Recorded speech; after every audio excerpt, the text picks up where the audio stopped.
ನಮೋ ಅಸ್ತು ಸರ್ಪೇಭ್ಯೋ ಏಕೆ ಚ ಪೃಥಿವೀಮನು ಯೇ ಅಂತರಿಕ್ಷೇ ಜೇ ದಿವಿತೇಭ್ಯಃ ಸರ್ಪೇಭ್ಯೋ ನಮಃ ಭುಜಂಗೇಶಾಯ ವಿದ್ಮಹೇ ಚಕ್ಷುಷವಾಯ ಧೀಮಹಿ ತನ್ನಃ ಸರ್ಪಃ ಪ್ರಚೋದಯಾತ್.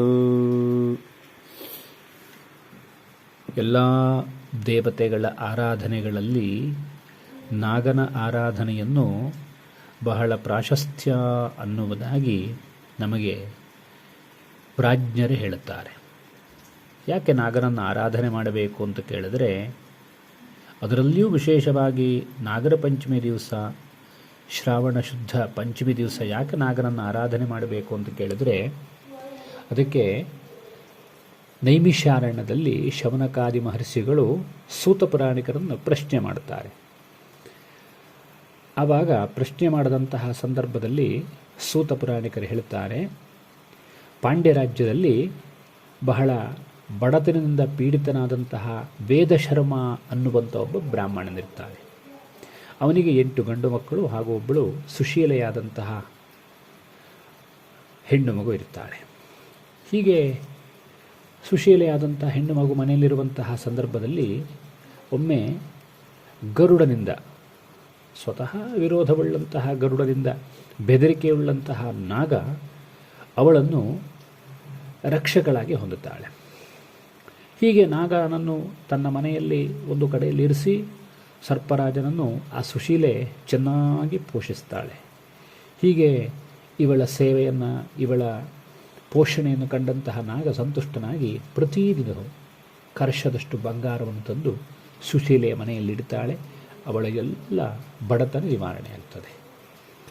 ಹೀಗೆ ಬಡತನೆಯ ನಿವಾರಣೆಯಾದಂತಹ ಸಂದರ್ಭದಲ್ಲಿ ಅವರ ಸೋದರರು ಬರ್ತಾರೆ. ಬಂದು ಬಡತನ ನಿವಾರಣೆಯಾದಂತಹ ಸುದ್ದಿಯನ್ನು ತಿಳಿದು ಇದಕ್ಕೆ ಕಾರಣ ಏನು, ಯಾರು ಅನ್ನುವುದಾಗಿ ಕಂಡು, ಓಹೋ, ಸರ್ಪದಿಂದ ಎಲ್ಲ ಬಡತನ ನಿವಾರಣೆಯಾಗಿದೆ, ಹಾಗಾದರೆ ಇಷ್ಟು ಸಾಲದು, ಇನ್ನೂ ಹೆಚ್ಚು ಬಂಗಾರವನ್ನು ತಂದುಕೊಡು ಅನ್ನುವುದಾಗಿ ಕಾಲಿನಿಂದ ಆ ನಾಗನನ್ನು ಒದೀತಾರೆ. ಒದ್ದಂತಹ ಸಂದರ್ಭದಲ್ಲಿ ವಿಷವುಳ್ಳಂತಹ ಆ ನಾಗ ಅವರನ್ನು ಕಚ್ಚುತ್ತದೆ.